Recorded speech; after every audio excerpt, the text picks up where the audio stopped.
All right, Jonah, hello. Um, I am excited to do this conversation on holistic spirituality, especially, kind of kickstarting a new series of interviews, a new series of conversations on my channel. It's been, a while since I've done one of these, and it's something I've been wanting to return to. So I appreciate you, being here for this reboot in a sense. Um, Beautiful, man. Thank you for inviting me. And I love that when something occurs to me and I reach out to my best friend and talk about it with him, he says, "Oh, wouldn't you know? I wanted to do that same thing." yeah, yeah, and yeah. For those that don't know, Jonah and I are best buddies for There's going to be some from New bias Orleans. in this What's that? conversation. There's going to be some bias in this conversation. A little bit of bias. Yeah. Uh, We spent, four years together in New Orleans, and he recently moved out to Costa Rica, not Puerto Rico. Costa Rica. Uh-huh. Um, and yeah, so it's just gonna be, I don't know, it's gonna be a fun time. It's gonna be a fun time Absolutely. diving Absolutely. into this topic. Um, so, um, holistic spirituality.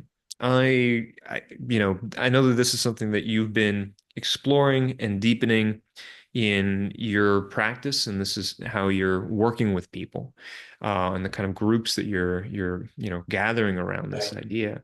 And I've seen it evolving over the years, and I guess kind of right now, where are you at with it? What does that even mean for people that might not know? Absolutely. Thank you for that question. It is the question I've been doing my best to answer for the last 4 years. Um, To be honest, like so, I'm also just like, holistic spirituality. What is that uh-huh, exactly? uh-huh. So there's so many good answers for it. And it's a lot of what I've learned is that there's certain questions like these, questions like, what does it mean to live an authentic life? What is God? What is holistic spirituality to me is one of these. They're lifetime studies. But I can give it a little bit of context. In this time, a lot of us, we don't just come from one tradition. We have multiple spiritual traditions and other influences. And they're not just we're not just, oh, I'm a Christian and I respect Buddhism. Oh, I'm a let's see. Oh, I'm a scientific thinker. Mm, And I also meditate. That the different traditions, the different ways of thinking are very much a part of who we are in this day and age. And our center is something that forms as we mm. bring these different traditions, these different perspectives, these different ways of thinking together inside of each of us. And then, inshallah, uh, as we can together. Yeah, yeah. You know, what I hear as you say that is this sense of, you know, I mean, it's in the name, right? It's in the words. It's holistic. It's the whole of what, humanity has been exploring in terms of spiritual traditions, insights, wisdoms, and recognizing that, okay, it's not just the spiritual realm, it's also like the scientific, it's also the worldly, it's also just the material, and Uh-huh. like bringing all of this together in a way that is interconnected, that doesn't cut anything out or exclude anything, but it's like, oh, this is wholeness. Yeah, that's a beautiful description, Dan. And I love the way that you put things into words. So I love this conversation with you too, because I think together we can really elucidate this in a good way. Hmm. One of the things that occurred to me is as you were sharing, as you were talking about it, you were saying, "Oh, it's not cutting something out, it's not excluding necessarily, but it's saying maybe this works that way, and this works that way." And in there, I hear almost that scientific perspective. First, we observe, we look around, what's happening? A lot of spiritual, I'll answer on this context, right? But we each see something a little bit different. But a lot of spiritual traditions are all active and they're here. And this is what life is teaching us. This is what life is showing us. There's not just one. And Hmm. they each come in different cultures and locations. And each of them, well, let's see, how do they affect us? How do they play into our life? And that to me is a really important point to make, because if we set out to understand the whole thing, um, God bless, right? I We're mean, ardent students. We're it's ardent students. I've been there's like just I think for anybody that's just starting on like spirituality, like I think that's actually a common thing that Uh-huh. they run into is like where do you Right. even start? Like there's so many traditions, there's so many Right. practices. Um, and Right. while yeah, like it almost it can be overwhelming to try and understand all of Absolutely. it, especially at the beginning. Absolutely. And so, in that place, a lot of the work that I do with people is to see the different parts of themselves already, because we're not starting from day one. Even if we're having an awakening or spirituality feels new to us, what have we been doing? Maybe we've been making peace in our family. Mm, yeah. Maybe we've been learning how to be effective in the world around us. Hmm. Maybe we've been learning different ways to navigate. All of these are our interactions, are our relationship to the all, to the world. And so the point being that whatever we're carrying within, even these parts that seem sometimes in conflict, we explore them. We see what passions are there. We see what inner calling and callings are there, and we try to map out together that your more whole path, your more whole life. Yeah. Yeah. Mm.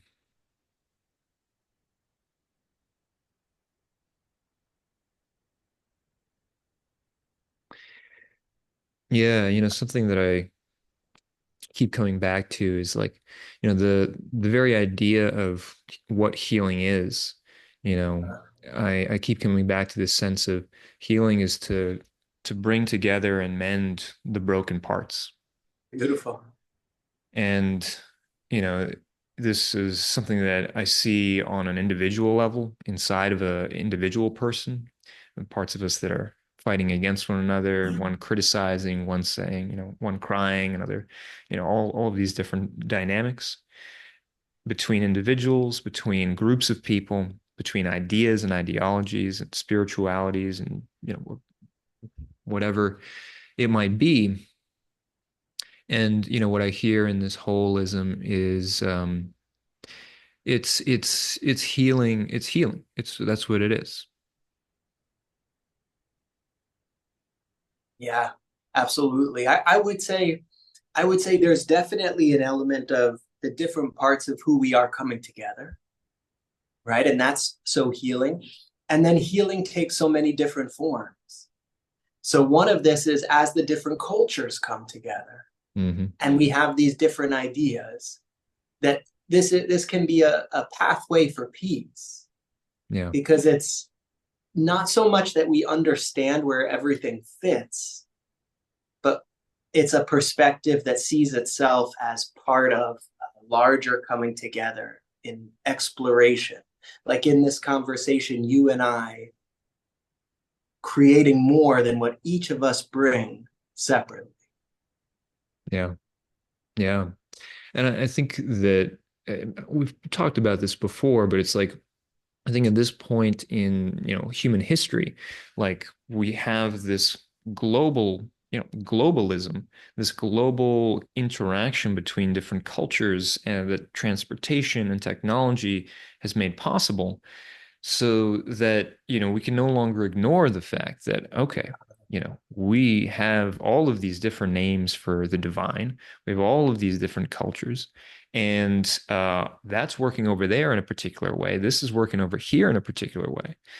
How do we make sense of all this? And right now, we can't, as you said, we can't immediately make all the pieces fit.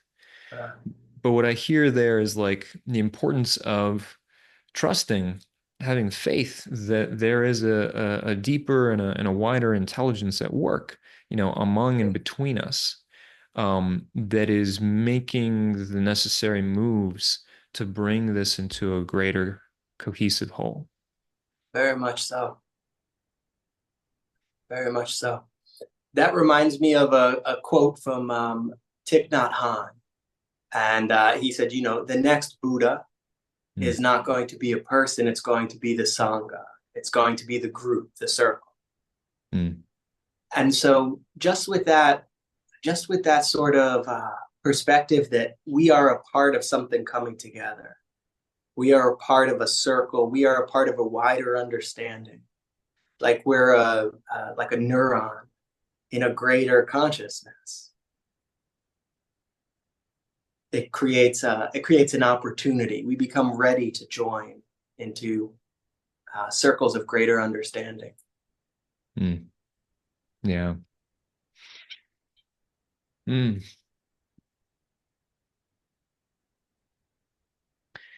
Yeah. I think, I feel like there's definitely a resonance with the way that I, work with people as well. I don't, I haven't really used that label of kind of holistic, practitioner or spirituality in referring to the work that I do, but it's very much, of the same essence. Um, and I think Right. that, it's taking place. It has been taking place already. Like Right. it's not something that we've invented, it's Oh, something that is emerging and has been emerging for, you know, I mean, it could be like the very history of life itself on this planet, or in the uh-huh. universe could be this process of greater, you know, holism and greater holistic coming together. Um, I don't know where I was going with that, but that was coming up. Absolutely. Absolutely. It's this is one of the things that I find so often in this work is that we each have so much understanding, we each have so much wisdom, and what is holistic spirituality? It's a sort of placeholder for what is coming together through each of our work. Mm, And I see this. I'm beginning to see the work that I'm sharing as a bit of like what some people would call a gene key, and like a like a what? what some would call like a gene key. A gene key. What is that? Yeah, it's something that kind of opens up for each person in their own way, Mm, mm, opens something up for them. And what I see that opening up for is the ability to work together, even when we use different names, mm, even when we use different ideas or languages, even to the point when we feel differently. And you say, man, I'm just not feeling what you're saying. And still to have this sort of opening. mm, And I'm gonna say too, a lot of this is love. mm, A lot of this is this opening of we are a part of something greater, and let's work together. Let's work mm, together. Let's see one another for the thoughts that I have that feel so important to me. And I want to share them. I want to share them. And they probably are so important. And the thoughts that you have and the gifts that you have, that to share them and recognize that as much as I see, as sure as I am, there's somebody else sitting across from me with their own beautiful, uh, important gifts to bring, mm. Yeah. which you and I have learned. I've learned a lot of this from our interactions. Yeah. Yeah, absolutely. And I think that's, part of the beauty of of healing, of engaging in spiritual growth is, we can only really go. I feel like we can only really go so far on our own. Uh-huh. Whether that's reading and meditating and doing all of that kind of stuff in isolation. Um, when we're working with another person, or not even necessarily working, just like in relationship, whether in friendship, in partnership, in community with other people.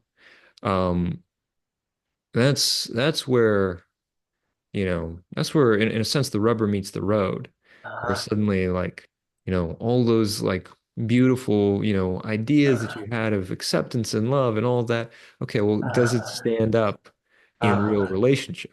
Uh-huh. and Uh-huh. and that's where I find the real healing can take place. The real, the real challenge, of existing as in this world, because it's sometimes it's yeah, sometimes it's hard. Uh-huh. Sometimes people like Uh-huh. find resistance, find anger, accusation, all of this stuff. Uh-huh.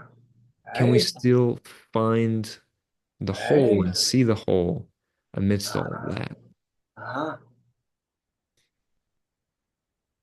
That's a beautiful um what is it? It's a beautiful like filter or perspective to bring, to be able to see the whole when there's conflict, and there is conflict, and there are hard times, and there is disagreement, all of these things. I got one vision, you got another vision, right? All of these things are there. And can you still see the whole? Can you hold them both? And further, I think what you're getting at, or what you're saying, can you see that the conflict, the division, the anger, the fear, the joy, hey man, this is part. This is part of it. This is part of it. Yeah. Yeah. Yeah. No, that's, you know, talking about Thich Nhat Hanh. I was, you know, this month for the book club that I host, we read one of his books, Pieces Every Step. And in it, he talks about how, oh, he said something really interesting.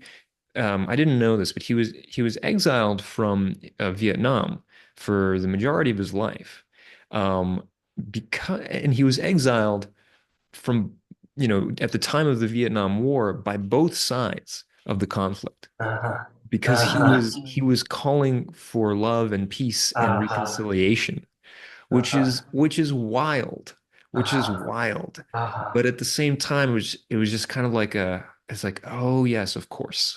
Uh-huh. Uh-huh. Like Uh-huh. the when there is polarity, when there is conflict, like sometimes that needs to work itself out. Uh-huh. And then also like, I guess like just recognizing the ways in which sometimes we hold on to that. We hold on Uh-huh. to our pain. We hold on to our anger because it can actually be really scary to let go of that.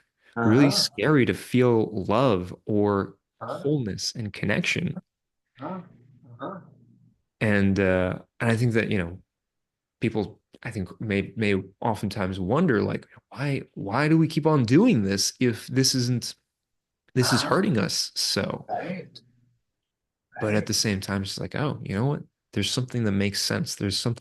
Yeah. There's a, yeah, there's something that makes sense about it. Right. You're bringing this right to the sort of forefront of what I'm exploring. For Which me, which absolute, also commonly absolutely, happens between us. absolutely. It's like, oh yeah, you Yeah, thinking about that? Me too. we kind of mirror each other a lot too. Um, Mhm. this is to me something that is so so wonderful. Is I could come and just tell you what I think. You can come and just tell me what you think, and that's great. But when we form together, when this space opens up between us, it's something more. It kind of leaves some of the thoughts and the agendas out. Like we create something together. Hmm. And I certainly feel this here. But you raised like one of the foundational questions of spirituality, no? Why is there evil in the world? Why is there hurt? Why do we do these things? I have some answers to it.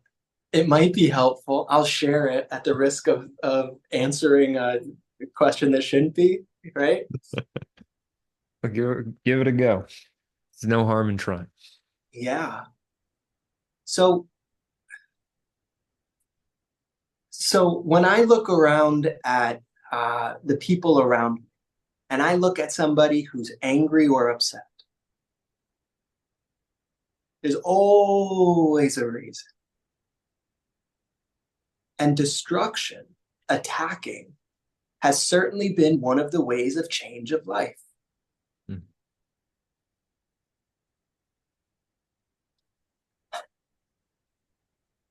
So I come a lot of times, I'm very influenced by Buddhist perspective too, which all about nonviolence. It's like, yes, it is a jungle out there. We love the jungle, and more we bring it to like a beautiful place through compassion, through love. We adhere to these.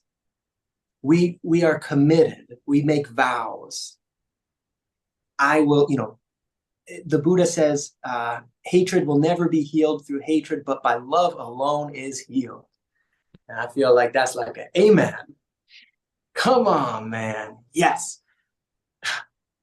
So these ideals, though, are for us places to point towards. They're places to inspire us. Where we're coming from, sometimes anger is the best and only defense that we know. And we haven't learned how to meet a situation, how to protect my family from somebody coming against me in any other way. And if that's the best I got, tooth and claw, baby. Tooth and claw. I think that's, I think that's right in the sense that, it like it may not be the like there might be a wiser, broader approach to engaging in that situation or that conflict or what have you. But if in the moment that's what you have, if in the moment that Uh-huh. is what is coming up and out, like in a sense, like, okay, well, that's what you got. Uh-huh. Like, Uh-huh. and think, I mean, looking back at, people, often say this thing like violence is not the answer. Well, Uh-huh. it is an answer. It In is an fact, answer. it's an answer that like nature itself has Absolutely. been putting to, good use for millions and millions of years. Right. And if we look at our society today, like it, so often, unconsciously there is this, thing of, I heard once, like if just notice going around, notice, and think in your head this question: can I take this person in a fight? And Uh-huh. and notice how Uh-huh. that the answer to that question indicates how you relate to this other person. Oh my gosh, what a fascinating Right. experiment.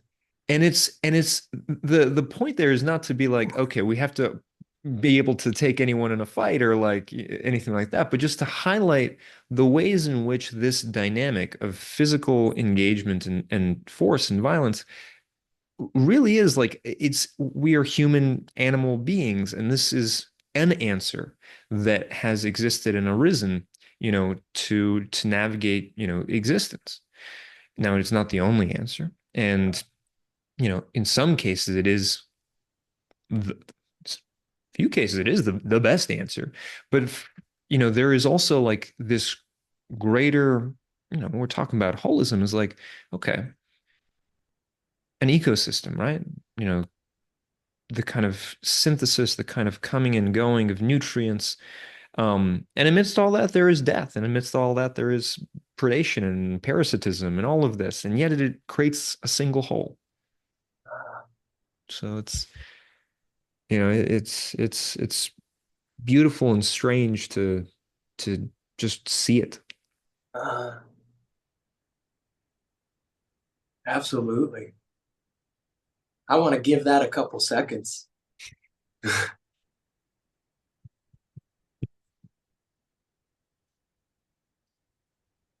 There's, in my heart, I have a calling. And I think each of us have callings. And it may not answer everybody's question or check everyone's boxes, but we follow it. We're light.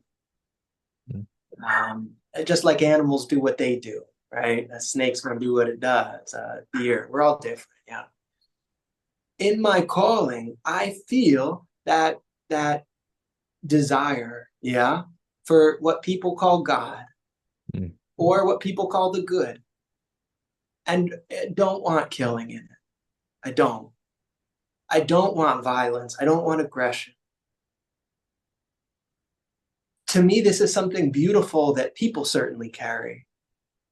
And in the name of this something special that's come up, where we start imagining a world without violence, let's say, comes like good and evil and destruction of what we consider evil because we're trying to create this good world. And Mm. what has been worse for the planet in many ways than our pursuit of what's good and not what is bad and evil, which we decide, right? Right. Woo! Yeah. Mm. Yeah. No, I hear you. And there's, what is it? And it's funny how when we deny something and say that is not us, that is not good, we energetically tie ourselves to it. And the more we try and pull away, just like, this is how ego and shadow form inside an individual. The more we say that is not who we are, that is not what we want, the stronger it gets as we put pressure down and reject it. And eventually it's going to lash back and lash out because that is part of the whole. And we are Correct. not seeing its place in the whole and not accepting its place in the whole, not accepting what gifts and wisdom it might actually hold and have to offer. As you say this, it reminds me of karma. And for those who may not be, who may say, what is karma? A simple definition I like to say of it is karma is a bit like what we give will have reverberations Mm. and will get in some form or other. So if we do something that looks loving, let's say we buy someone a car and we buy them a car to win their favor so that they give us their inheritance. Yeah, that intention, that intention has results. Yeah. I think And people underestimate how something in the other person knows and recognizes and sees the intentions and the energy that another person is putting into their words or their actions. absolutely. And and something in us knows it too, in Hmm. our awareness. And so these ways of conflict lead to more conflict. Hatred is never healed by hatred, but by love alone. Yeah. Yeah. Well, the thing I want to that I kind of see is like the way forward with that awareness. And what I've been exploring is to move forward through these different energetic states. So to give that attention to gratitude, to cultivate gratitude, to move forward in gratitude, to cultivate respect, to move forward in respect. And when you're able to when you're able to kind of journey with this as a compass, you can let go of quite a bit. Mm. Yeah. Yeah. To journey with this as a compass, to journey with this as a with that respect, as the guide. Yeah, that's resonant with some of what I've been thinking and writing about recently. Um, even that metaphor of the compass, is one that has come up for me a number of times. Um, because it might feel confusing, it might feel overwhelming, not knowing, not being able to see the whole, not especially if we're hurt, especially if we're in pain, especially if we feel, the world is in this really dire and desperate place. How do we take a first step if we can't see the whole, if that's just not accessible right now? Right. And I think, that compass, that sense of, okay, where do I feel aligned? Where do I feel like I'm being called, in this genuine way, even if it's not clear to me the full extent of the path, but usually we feel it. Usually we feel that Uh-huh. tug towards some Uh-huh. kind of North Star. Um, yeah.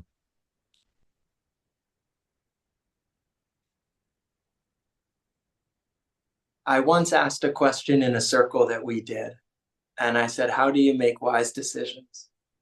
And I had this idea I wanted to share, like something about how to make wise decisions. And then everyone went around the circle, and they each said something totally different.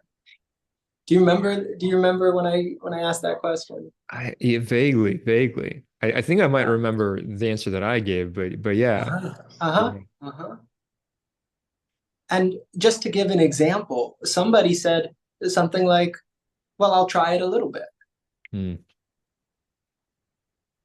So so I love, for me, I feel like what I'm describing I call qualities of awakening. And it's very important for me, very special for me, something I share with people too energetically, mm. because it guides me so much. And I'll put a little plug in it from Jimmy Carter. And good old Jimmy Carter said his principal told him, in this world of when he was a kid and, no shoes, peanut farmer, he said his principal told him, there's so much that changes in this world, but there's certain qualities like generosity. There's certain qualities that don't change. Mm, And he said, gather as many of those as you can. mm, mm. Oh, I like that. I like that a lot. And I think especially that sentiment is, I think, useful right now in this moment as the world feels increasingly more chaotic, whether it's, in the political sphere or with technology and how fast it's moving, social media, all this information. I see among like the younger generation this sense of growing up amidst chaos, Uh, and uh, some are embracing it and playing with it in these uh, fun ways.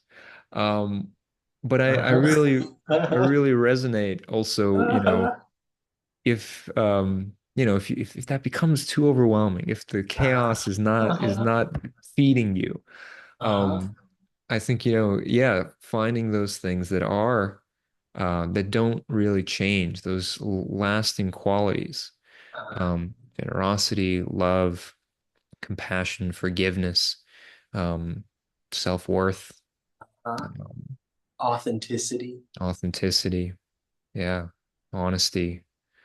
Um, and it reminds me, of a similar principle, different words, different symbols, but Uh, there's this monastery, I think a Trappist monastery, and they have this saying that the world turns while the cross stands still.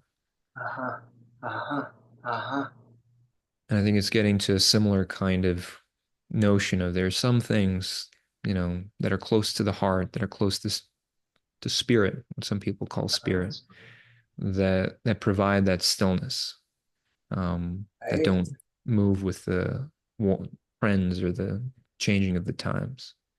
Right.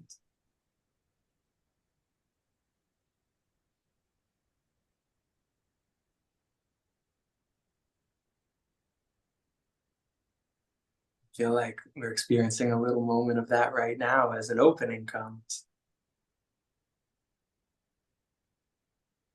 For me, I could share that very much for me, that's love Mm, and unconditional love. So much changes and love. Uh, it's look in the way it expresses now. I often want to say, look, you different than me. You say this, you say that, you do this, you do that. Like there's something deeper that is love. Yeah, I often want to say that because I feel that. mm, Man, ooh, I better listen to what you say. I better take seriously what you do. So it's the thing that doesn't change. It's the thing that changes. It's the wisdom that like a tradesman has gotten from working with people and what works, mhm. right? Like no, say something nice to him first before you say something not so nice. Who there's so much wisdom and it looks all different forms and um so yeah, so in sharing I love the exchange and the seeing and that certain process. It's an aligning, a certain process that happens when we share our truths with one another and we start opening a little more to a little bit of a bigger. You bring your piece, I bring your piece. A picture's coming together. Mm, yeah, yeah, yeah. A picture, a vision. Uh, Hmm.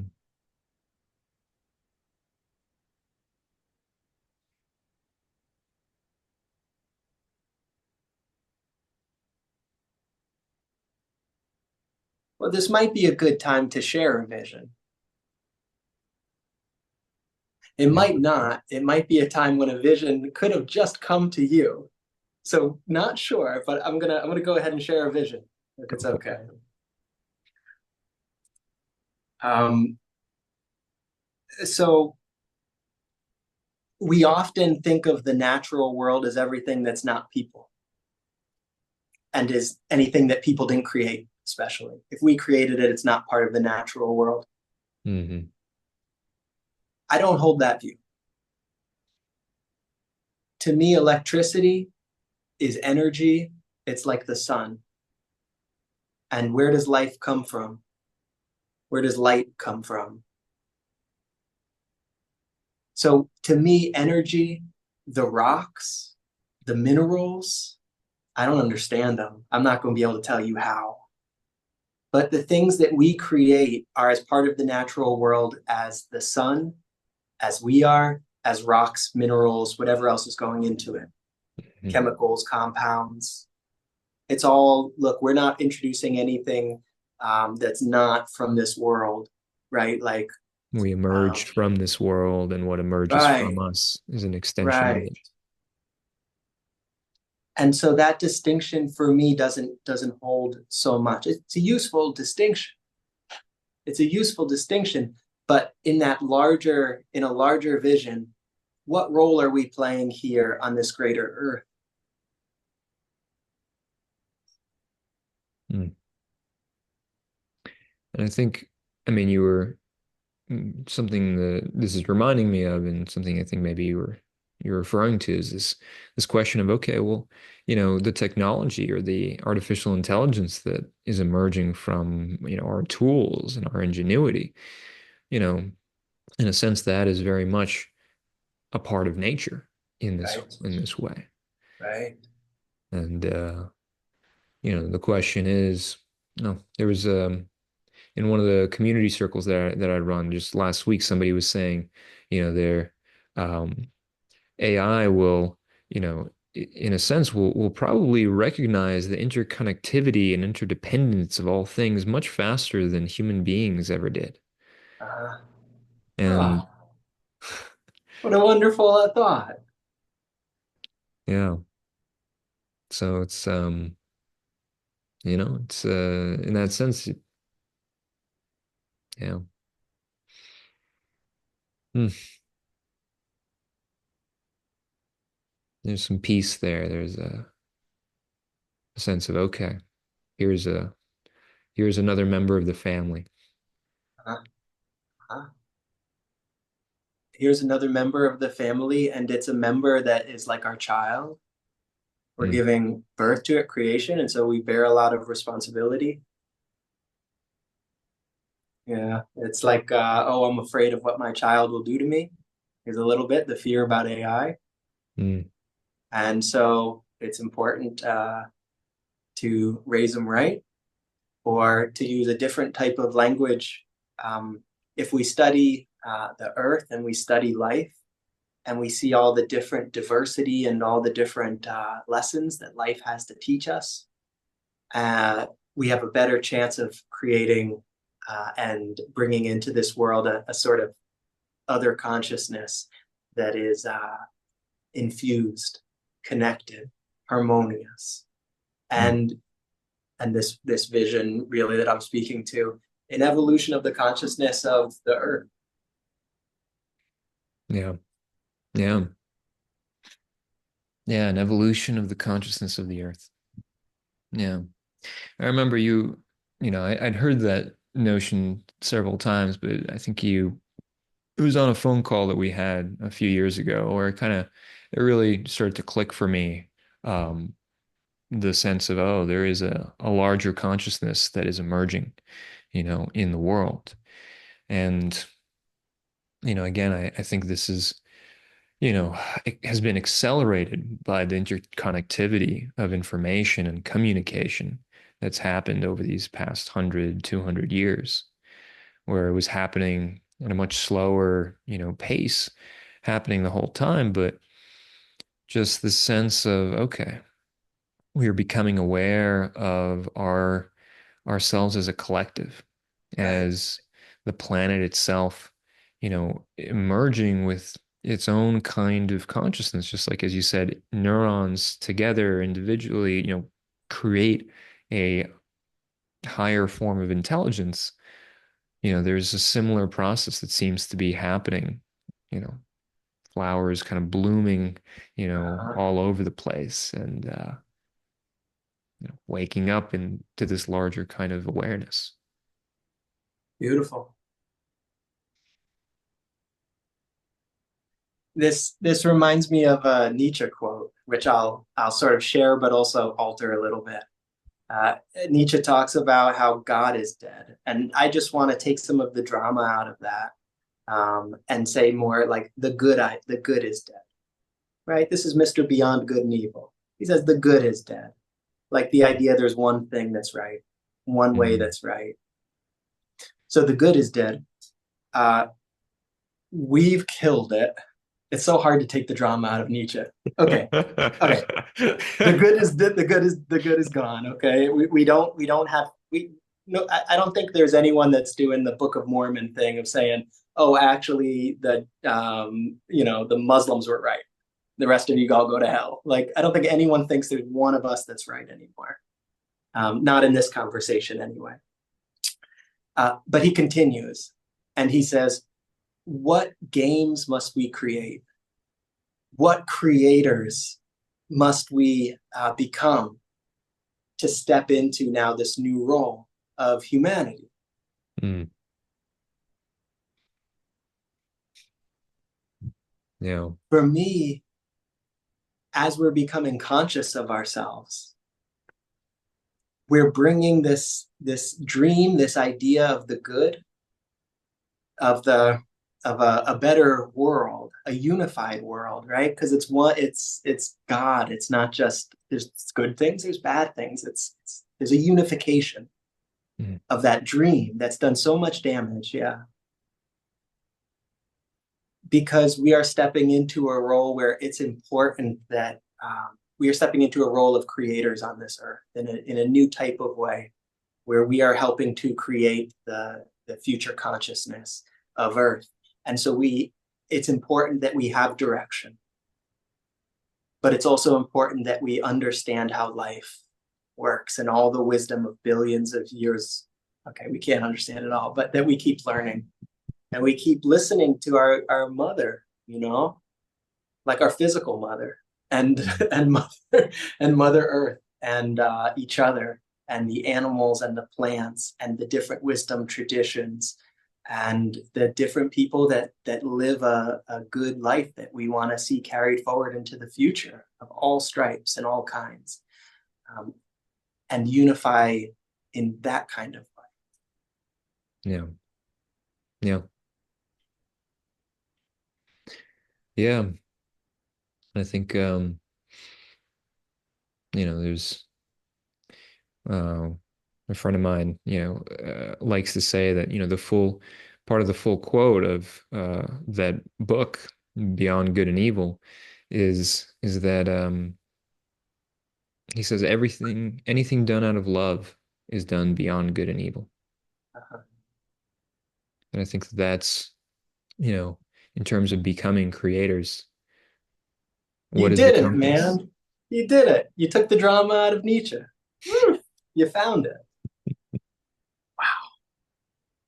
I'm No, sorry. I may have interrupted what you were no, no, saying. no. But it's just that Yeah. that in being creators, I think there's, in a sense, I think we when we try and create from mind alone, from ego alone, I think we fall into the myth of the demiurge, Uh, in the Gnostic mythos, where it's a it's a creator that thinks that it is the ultimate creator, and so creates in its own image, but it's separate and detached from the wholeness.